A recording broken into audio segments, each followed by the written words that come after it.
नमस्कार विद्यार्थियों, ऑनलाइन शिक्षण कार्यक्रम के अंतर्गत मैं डॉक्टर अनीता देवी, प्रधानाध्यापिका राजकीय बालिका हाई स्कूल चौपुरा गंगो से पुनः एक बार आपके समक्ष उपस्थित हुई हूँ।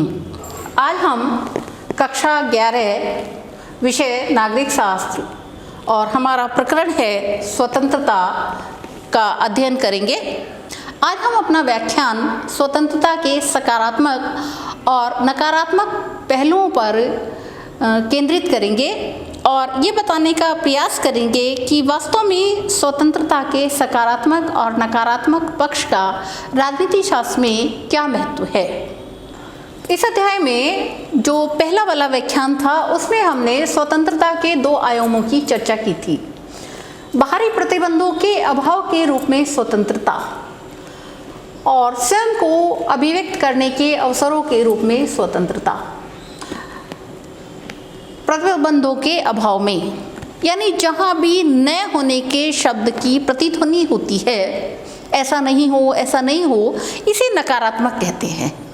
और जहाँ ये होता है कि हम कुछ है, कुछ हो सकता है, ये विचार का सकारात्मक पक्ष होता है। राजनीतिक सिद्धांत में इन्हें नकारात्मक और सकारात्मक स्वतंत्रता कहते हैं। यानी जहाँ प्रतिबंध नहीं हो उसे नकारात्मक स्वतंत्रता कहा गया है, और जहाँ कुछ प्रतिबंध स्वीकार करके स्वतंत्रता के प्रयोग की बात कही गई है उसे राजनीति शास्त्र में सकारात्मक स्वतंत्रता कहा जाता है।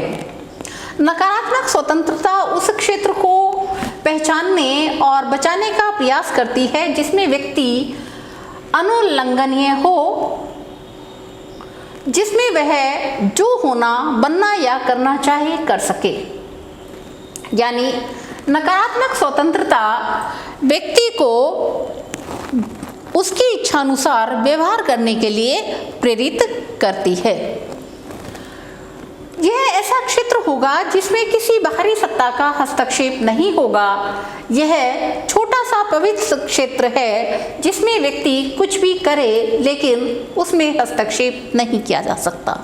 यानी स्वतंत्रता का नकारात्मक पक्ष ये कहता है, अगर हम इसे रूसो के शब्दों में कहें, कि व्यक्ति स्वतंत्र पैदा हुआ है, और नकारात्मक स्वतंत्रता व्यक्ति के इसी स्वाभाविक स्वतंत्रता के विचार को स्वीकार करती है और यह मानती है कि व्यक्ति पर किसी भी कार्य में, किसी भी दशा में, किसी भी परिस्थिति में किसी भी प्रकार का कोई भी हस्तक्षेप नहीं होना चाहिए।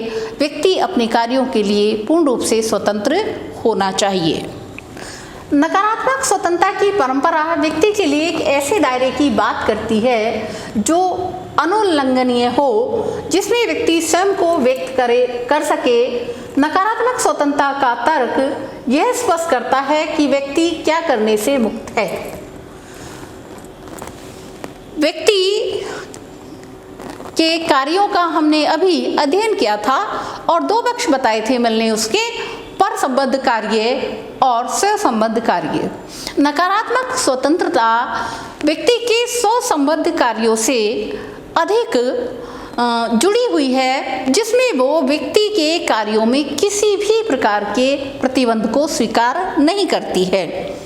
इसके उल्टे सकारात्मक स्वतंत्रता का तर्क कुछ करने की स्वतंत्रता के विचार की व्याख्या से जुड़े हैं। ये तर्क इस सवाल के जवाब में आते हैं कि मुझ पर शासन कौन करता है। इस प्रश्न का आदर्श उत्तर होगा, मैं स्वयं शासन करता हूँ। यानी मुझ पर मेरा पूर्ण अधिकार है और मुझ पर मेरा पूर्ण नियंत्रण है। मैं अपनी स्वतंत्रता का किसी भी स्तर तक प्रयोग कर सकता हूँ। यह विचार स्वतंत्रता के सकारात्मक पक्ष को परिभाषित करता है, लेकिन यह प्रतिबंध जो व्यक्ति स्वयं स्वेच्छा से स्वीकार करता है उसे भी सकारात्मक स्वतंत्रता स्वीकार करती है। सकारात्मक स्वतंत्रता के विमर्श की एक लंबी परंपरा है जिसमें Rousseau, Hegel, Marx, Gandhi, Arvind और इन विचारकों से प्रेरणा लेने वाले में देखा जा सकता है।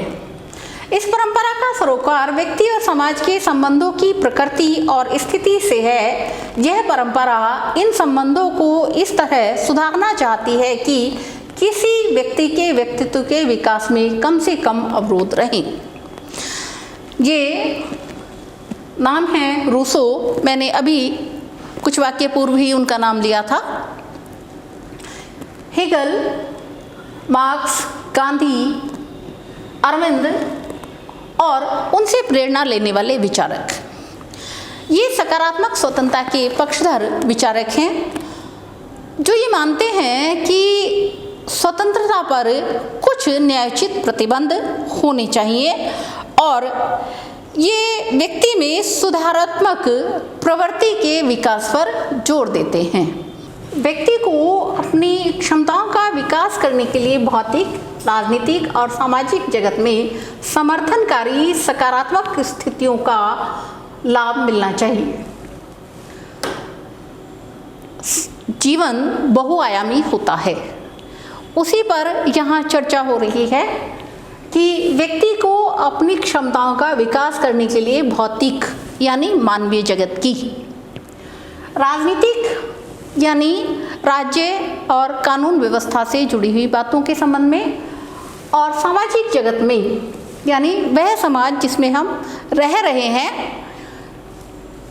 सकारात्मक स्थितियों का निर्माण का लाभ मिलना चाहिए।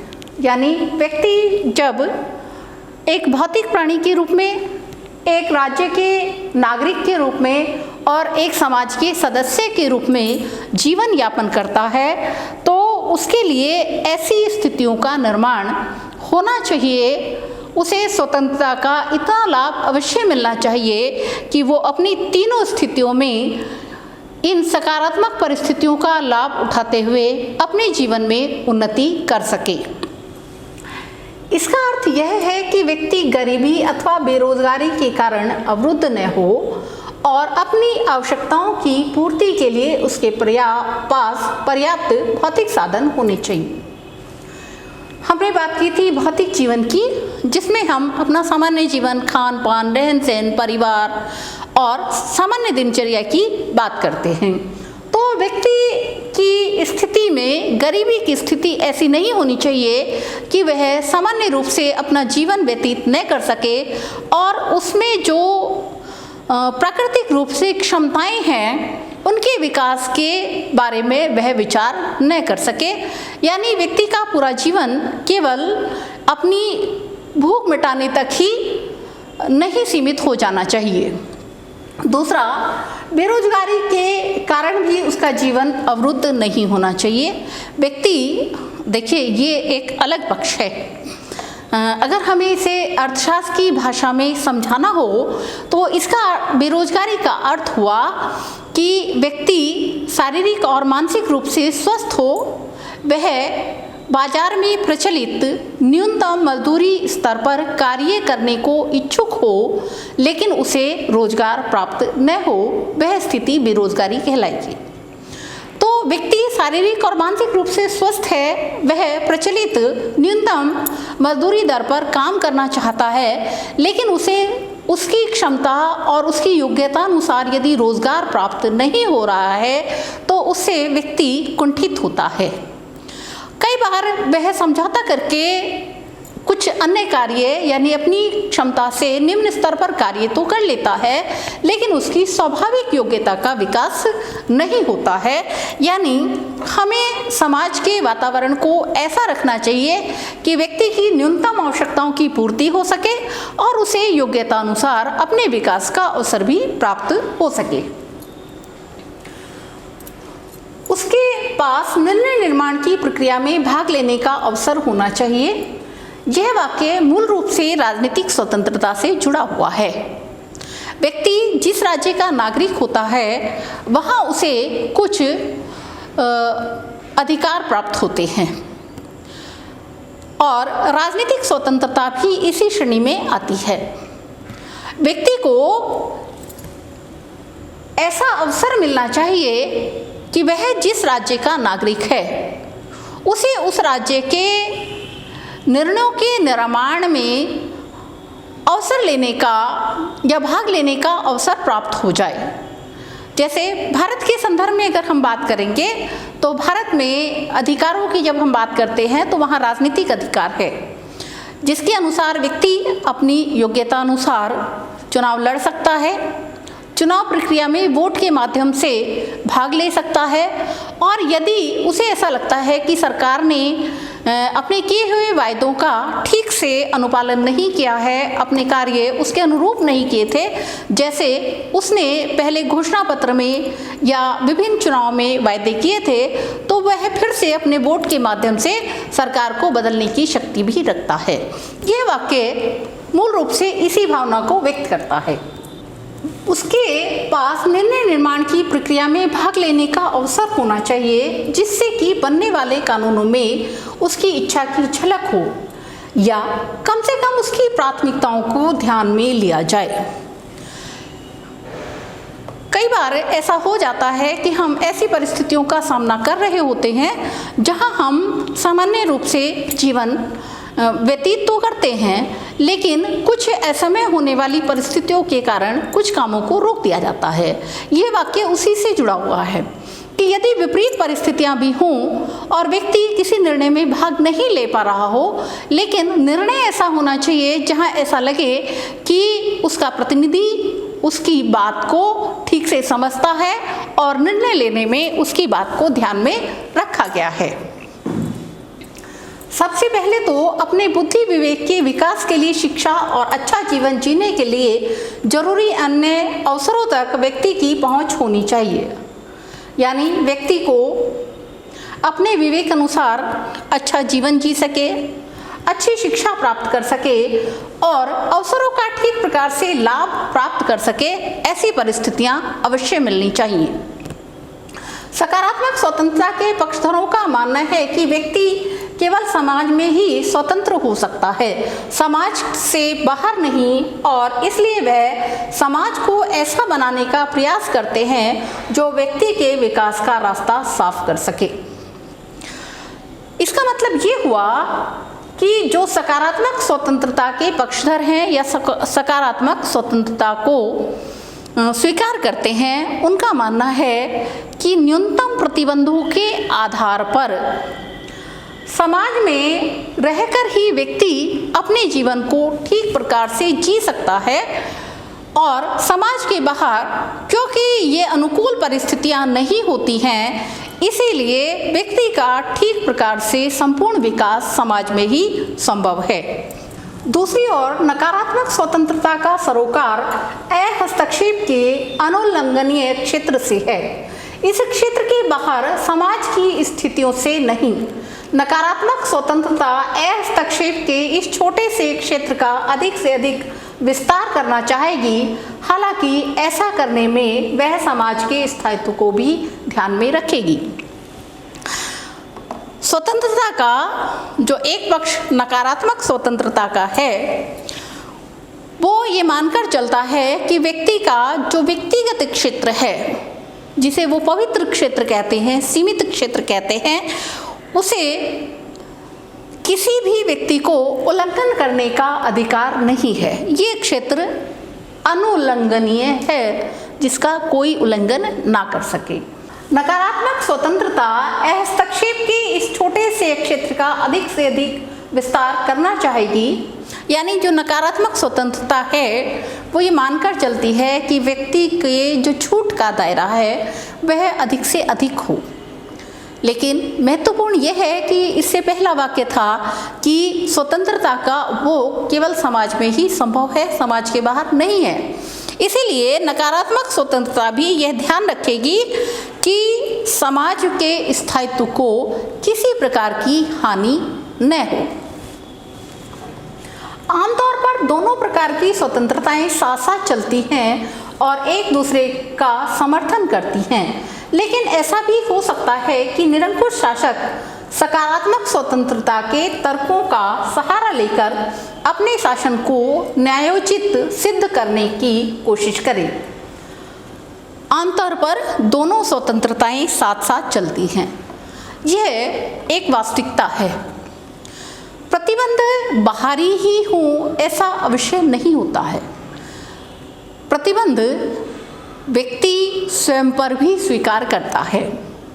इसीलिए ये वाक्य महत्वपूर्ण हो जाता है कि जब हम स्वेच्छा से प्रतिबंध स्वीकार करते हैं तो यह हालांकि सकारात्मक स्वतंत्रता का एक उदाहरण है, लेकिन नकारात्मक स्वतंत्रता ये मानती है कि प्रतिबंध तो है और इस रूप में अपेक्षित प्रतिबंध के साथ स्वतंत्रतापूर्वक जीवन जीने की व्यवस्था को ही यहाँ पर परिभाषित किया गया है। ये दोनों स्वतंत्रताएं साथ साथ चलती हैं, क्योंकि बिना किसी नियम के, बिना किसी व्यवस्था के जीवन हो ही नहीं सकता है।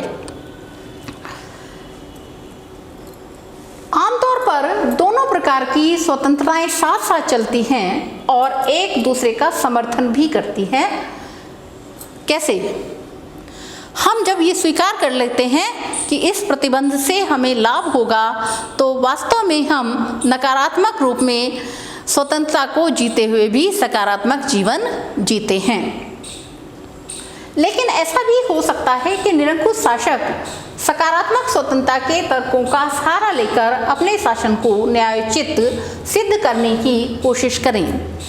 आमतौर पर जहां शासक ये मानता है कि निर्धारित कानूनों के तहत शासन में कठिनाई हो सकती है, वहाँ पर वो कुछ अनुचित प्रतिबंध लगाकर ये कहने का प्रयास कर सकता है कि यह समाज के हित में किया गया कार्य है।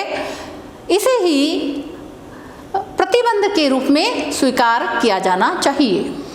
बच्चों, स्वतंत्रता के जब हम पक्षों की बात करते हैं, यहाँ पर हम स्वतंत्रता की स्वरूप की बात करेंगे और स्वतंत्रता के स्वरूप में एक स्वरूप है अभिव्यक्ति की स्वतंत्रता। अभिव्यक्ति का अर्थ होता है कुछ कहना। ये एक बड़ा शब्द है। इसके अंतर्गत कहना, लिखना, अपने विचार को किसी माध्यम से व्यक्त करना, जैसे चित्र बनाकर, जैसे कोई संगीत के माध्यम से व्यक्त करना यानी गीत गाकर, जैसे अपने किसी कार्य द्वारा व्यक्त करना यानी कोई व्यवहार प्रदर्शित करके, ये सभी माध्यम अभिव्यक्ति की स्वतंत्रता के अंतर्गत आते हैं। हम जो आज आपको व्याख्यान दे रहे हैं, ये भी अभिव्यक्ति की स्वतंत्रता के अंतर्गत ही आएगा। इसी प्रकार प्रेस और मीडिया की स्वतंत्रता भी अभिव्यक्ति की स्वतंत्रता के माध्यम हैं। अभिव्यक्ति की स्वतंत्रता का मुद्दा हस्तक्षेप की लघुत्तम क्षेत्र से जुड़ा हुआ माना जाता है। जेम्स मिल ने सबल तर्क रखे हैं कि अभिव्यक्ति की स्वतंत्रता प्रतिबंधित नहीं होनी चाहिए। हमने इससे पूर्व के व्याख्यान में पढ़ा था कि जो व्यक्ति के स्वसंबद्ध कार्य हैं, उनका दायरा अत्यंत छोटा है। उस छोटे से दायरे में मिल ये कहता है कि किसी प्रकार का कोई प्रतिबंध नहीं होना चाहिए, क्योंकि ये क्षेत्र पहले से ही बहुत छोटा है और अभिव्यक्ति की स्वतंत्रता का क्योंकि छोटा दायरा है, इसीलिए इस पर प्रतिबंध नहीं होना चाहिए।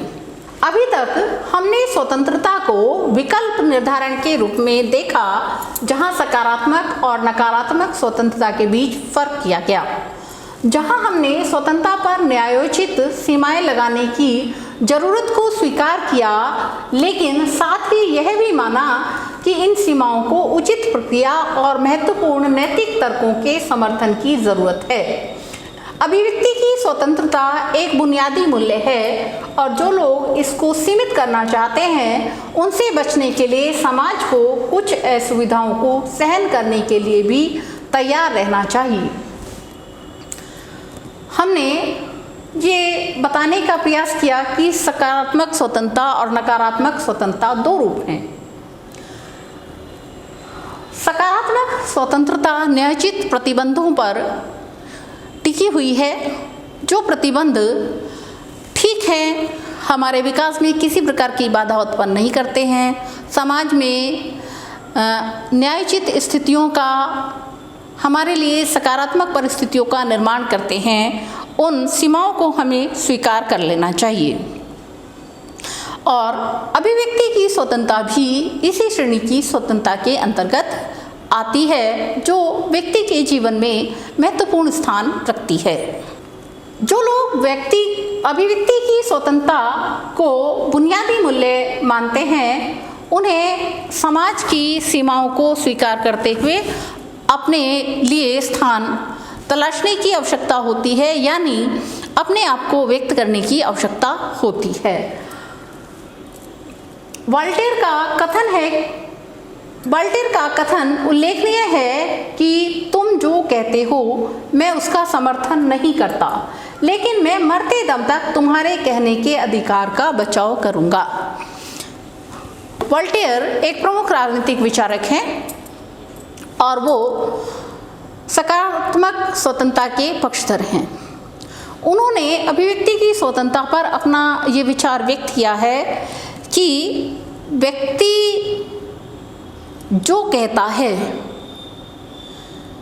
वो मेरे अनुसार ठीक हो ऐसा ज़रूरी नहीं है, लेकिन इस आधार पर क्योंकि मेरा विचार उससे मेल नहीं खाता, मैं व्यक्ति को उसके विचार व्यक्त करने से रोक नहीं सकता। यही बात कही गई है कि तुम जो कहते हो मैं उसका समर्थन नहीं करता। शब्द आया है समर्थन नहीं करता, लेकिन अगला ही वाक्य है लेकिन मैं मरते दम तक तुम्हारे कहने के अधिकार का बचाव करूंगा, यानी मैं तुम्हारे इस कहने के अधिकार का विरोध भी नहीं करता। मेरा विचार आपके विचार से मेल नहीं खाता, लेकिन फिर भी आपको अपने विचार करने को व्यक्त करने की स्वतंत्रता है, इसका मैं समर्थन करता हूँ। अलग अलग तरह की सीमाएं वजूद में हैं। वजूद का मतलब होता है अस्तित्व, और वे हम पर विभिन्न स्थितियों में लागू होती हैं। इन प्रतिबंधों के बारे में सोचते समय यह महसूस करने की ज़रूरत है कि जब ये प्रतिबंध किसी संगठित सामाजिक, धार्मिक या सांस्कृतिक सत्ता या राज्य की शक्ति के बल पर लगाए जाते हैं, तब ये हमारी स्वतंत्रता की कटौती इस प्रकार करते हैं कि उनके खिलाफ लड़ना मुश्किल हो जाता है। यानी स्वतंत्रता पर जो प्रतिबंध हैं, स्वतंत्रता की जो सीमाएं हैं, वो अलग अलग हो सकती हैं और वो विभिन्न अवसरों या स्थितियों में भी अलग अलग हो सकती हैं। लेकिन हमें ये सोचना चाहिए कि स्वतंत्रता की ये सीमाएं हमारी स्वतंत्रता में इस प्रकार कटौती तो नहीं कर रही हैं कि हमारे अस्तित्व को किसी प्रकार का खतरा हो। जब ये प्रतिबंध संगठित सामाजिक, धार्मिक या सांस्कृतिक सत्ता या राज्य की शक्ति के बल पर लगाए जाते हैं, तब वे हमारी स्वतंत्रता में कटौती इस प्रकार करते हैं कि उनके खिलाफ लड़ना मुश्किल हो जाता है। यानी यदि बलपूर्वक किसी भी प्रकार से सामाजिक, धार्मिक, आर्थिक, राजनीतिक या शासन सत्ता द्वारा यानी राजनीतिक स्तर पर प्रतिबंध लगाए जाते हैं, तो कई बार ये हमारी स्वतंत्रता में इस स्तर तक कटौती कर देते हैं कि हम उनके प्रति विरोध व्यक्त नहीं कर पाते हैं। यह वाक्य यह बताता है कि यहाँ हमारी विरोध व्यक्त करने की अभिव्यक्ति की स्वतंत्रता का हनन हुआ है। हालांकि यदि हम स्वेच्छापूर्वक या अपने लक्ष्यों या आकांक्षाओं को पाने के लिए कुछ प्रतिबंधों को स्वीकार करते हैं, तो हमारी स्वतंत्रता उस प्रकार से सीमित नहीं होती है। यानी यदि प्रतिबंध बलपूर्वक लगाया गया है, किसी बाहरी सत्ता द्वारा लगाया गया है, तो ही ये हमारी स्वतंत्रता में कमी करता है। लेकिन अपने हित में या सामाजिक हित में जब हम स्वेच्छा से प्रतिबंधों को स्वीकार करते हैं, तब ये प्रतिबंध उस रूप में हमारी किसी भावना को हानि या ठेस नहीं पहुंचाते हैं और हम अपने जीवन को सामान्य रूप से वैसे ही जी रहे होते हैं जैसे कि हमें आदत होती है। यानी जो स्वीकार्य प्रतिबंध हैं वो हमारी नैसर्गिक स्वतंत्रता को किसी भी रूप में सीमित नहीं करते हैं।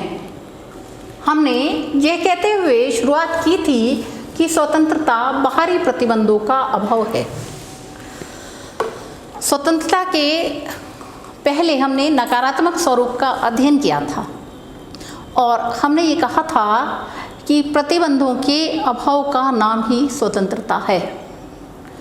फिर हमने इस बात का अध्ययन किया कि व्यक्ति एक सामाजिक प्राणी है। वहाँ मैंने आपको अरस्तु की परिभाषा बताई थी, जिसमें अरस्तु कहता है व्यक्ति एक सामाजिक प्राणी है और जो व्यक्ति समाज में नहीं रह सकता है वह जंगली जानवर या देवता ही हो सकता है। ये परिभाषा मैंने पूरी वहाँ पर कोट की थी अपने पहले व्याख्यान में। अब हम इस पाठ का अध्ययन करते करते इस निष्कर्ष पर पहुँचने लगे हैं कि प्रतिबंधों का अभाव स्वतंत्रता नहीं है और नकारात्मक स्वतंत्रता का यह रूप समाज में पूर्ण रूप से स्वीकार्य नहीं हो सकता है। फिर हमने स्वतंत्रता के दूसरे पक्ष या दूसरे पहलू का अध्ययन किया, जिसे राजनीति शास्त्र में सकारात्मक स्वतंत्रता कहा गया है। सकारात्मक स्वतंत्रता के अंतर्गत हमने यह अध्ययन किया कि व्यक्ति क्योंकि सामाजिक प्राणी है और वह एक सामूहिक जीवन जीता है, ऐसे में कुछ प्रतिबंध स्वीकार्य हो सकते हैं। ये प्रतिबंध इस रूप में स्वीकार्य हो सकते हैं कि ये हमारी नैसर्गिक स्वतंत्रता पर किसी प्रकार का प्रतिबंध न लगाएं और हमारे विकास को प्रोत्साहित करें, न कि हमारे विकास को बाधित करें। यानी स्वतंत्रता का वह स्वरूप जो व्यक्ति के स्वाभाविक विकास को, नैसर्गिक विकास को प्रोत्साहित करता है, अनुकूल स्थितियों को जन्म देता है, उस रूप में कुछ प्रतिबंध स्वीकार किए जा सकते हैं। अब हम यह महसूस कर चुके हैं कि स्वतंत्रता हमारे विकल्प चुनने के सामर्थ्य और क्षमताओं में छुपी हुई है। इसका मतलब ये हुआ कि हम कौन से प्रतिबंध स्वीकार करें और कौन से नहीं, ये हमारे लिए एक विकल्प हो सकता है और हमारी क्षमता अनुसार, हमारी परिस्थितियों अनुसार हम जितनी अधिक स्वतंत्रता का उपभोग कर सकते हैं, उसी पर हमारा विकास निर्भर करता है। जब हम विकल्प चुनते हैं तो हमें अपने कार्यों और उसके परिणामों की जिम्मेदारी भी स्वीकार करनी होगी। ये एक सामाजिक बोध की बात है। जब हम समाज में रहते हैं, अपने लिए अनुकूल परिस्थितियां चाहते हैं, तो हमें ये बात भी ध्यान रखनी होगी कि हमने जो चुनाव किया है उसका परिणाम जो भी होगा उसकी जिम्मेदारी भी हमें ही उठानी होगी। सही निर्णय लेने, उपलब्ध विकल्पों को विवेकपूर्ण जांचने और अपने कार्यों की जिम्मेदारी अपने कंधों पर लेने की हमारी क्षमता का जितना विकास शिक्षा और निर्णय निर्माण के परिष्कार से होता है, उतनी ही ज़रूरत इसको राज्य और समाज की सत्ता को सीमित करके पालने पोसने की है। यानी हम व्यक्तिगत रूप से ये निर्णय लेते हैं, हमें ये कार्य करने हैं, हमें ये कार्य नहीं करने हैं। जैसे हम व्यक्तिगत स्तर पर अपने निर्णय लेते हैं, हमारे पास जो संसाधन, जो परिस्थितियां उपलब्ध हैं उसके अनुसार निर्णय लेते हैं, वैसे ही बृहद रूप में हमें यह भी ध्यान रखना होता है कि समाज और राज्य को भी इसी रूप में अपने निर्णय लेने होते हैं। हमेशा समाज और राज्य के निर्णय बहुजन हिताय के रूप में होते हैं, यानी समाज और राज्य ऐसे निर्णय ले सकता है जिससे अधिकतम नागरिकों का विकास हो और उनके लिए अनुकूल परिस्थितियों का निर्माण हो। इस बात को यदि ध्यान में रखा जाता है तो हमें ऐसे कानूनों और प्रतिबंधों का सम्मान करना चाहिए। बच्चों, इस अध्याय में हमने सीखा कि हमेशा प्रतिबंध बाधक नहीं होते हैं, प्रतिबंध सहायक भी होते हैं, प्रतिबंध अनुकूल भी होते हैं, प्रतिबंध लाभदायक भी होते हैं। और इसी रूप में हमें प्रतिबंधों को या कानूनों को न केवल स्वीकार करना चाहिए बल्कि उनके पालन में भी अपनी जिम्मेदारी को निभाना चाहिए। इस अध्ययन के बाद हमने क्या सीखा, उसकी एक परीक्षा गृह कार्य के रूप में होती है। अभ्यास की एक प्रश्नावली है जिसमें आपको अपने ज्ञान को परखने का अवसर मिलेगा। प्रश्न इस प्रकार से हैं। प्रश्न नंबर 1, स्वतंत्रता से क्या आशय है, यानी स्वतंत्रता का अर्थ आपको क्या समझ में आया है? क्या व्यक्ति के लिए स्वतंत्रता और राष्ट्र के लिए स्वतंत्रता में कोई संबंध है? ये पहला प्रश्न है। आप जब पहला व्याख्यान ध्यान से सुनेंगे और अपनी पाठ्यपुस्तक से इस विवरण को पढ़ेंगे तो आपको इस प्रश्न का उत्तर वहाँ मिलेगा। दूसरा प्रश्न है, स्वतंत्रता की नकारात्मक और सकारात्मक अवधारणा में क्या अंतर है? हमने अपने दूसरे व्याख्यान में ये बताया है कि स्वतंत्रता की सकारात्मक और नकारात्मक अवधारणा क्या है। प्रतिबंधों को स्वीकार कर लेना सकारात्मक अवधारणा है और प्रतिबंधों का अभाव नकारात्मक अवधारणा है। इसका विस्तृत विवरण आप अपनी पाठ्यपुस्तक में से पढ़ सकते हैं। तीसरा, सामाजिक प्रतिबंधों से क्या आशय है? क्या किसी भी प्रकार के प्रतिबंध स्वतंत्रता के लिए आवश्यक हैं? मैंने आपको अपने व्याख्यान में बताया कि व्यक्ति सामाजिक प्राणी है और समाज में रहते हुए वह कुछ प्रतिबंध स्वीकार करता है। इसी का आपको विवरण लिखना है और ये बताना है क्या किसी भी प्रकार के प्रतिबंध स्वतंत्रता के लिए आवश्यक हैं। ये स्वतंत्रता के सकारात्मक पहलू का जब आप अध्ययन करेंगे वहाँ इसका विवरण आपको आसानी से मिल जाएगा। चौथा प्रश्न, नागरिकों की स्वतंत्रता को बनाए रखने में राज्य की क्या भूमिका है? राज्य और कानून वाला जो विवरण है वहाँ पर इस प्रश्न का उत्तर उपलब्ध है। मैंने अपने व्याख्यान में भी इसे विस्तृत रूप में बताने का प्रयास किया है। आप इस व्याख्यान को बार बार यदि सुनते हैं तो वहाँ इस प्रश्न का उत्तर आपको आसानी से मिल जाएगा। पांचवा और अंतिम प्रश्न है, अभिव्यक्ति की स्वतंत्रता का क्या अर्थ है? आपकी राय में इस स्वतंत्रता पर समुचित प्रतिबंध क्या होंगे? उदाहरण सहित बताइए। अभिव्यक्ति की स्वतंत्रता एक अलग बिंदु के रूप में मैंने अपने व्याख्यान में आपको समझाई है, वही इस प्रश्न का उत्तर है। प्रश्न का दूसरा भाग है, आपकी राय में इस स्वतंत्रता पर समुचित प्रतिबंध क्या होंगे? इसमें आपको मैंने जो बताया है या किताब में जो लिखा हुआ है उस पर कम ध्यान देना है, बल्कि आप क्या सोचते हैं, इस पाठ के माध्यम से आपने क्या सीखा है, उसके बाद आपका क्या विचार बना है, उसे यहाँ पर व्यक्त करने की आवश्यकता है। आपको उदाहरण अपने ही स्तर से आप जो सोचते हैं स्वतंत्रता के विषय में उससे लिखना है। प्यारे बच्चों, यह पाठ परीक्षा के लिहाज से अत्यंत महत्वपूर्ण है, हमारे दैनिक जीवन के व्यवहार के लिए भी अत्यंत महत्वपूर्ण है।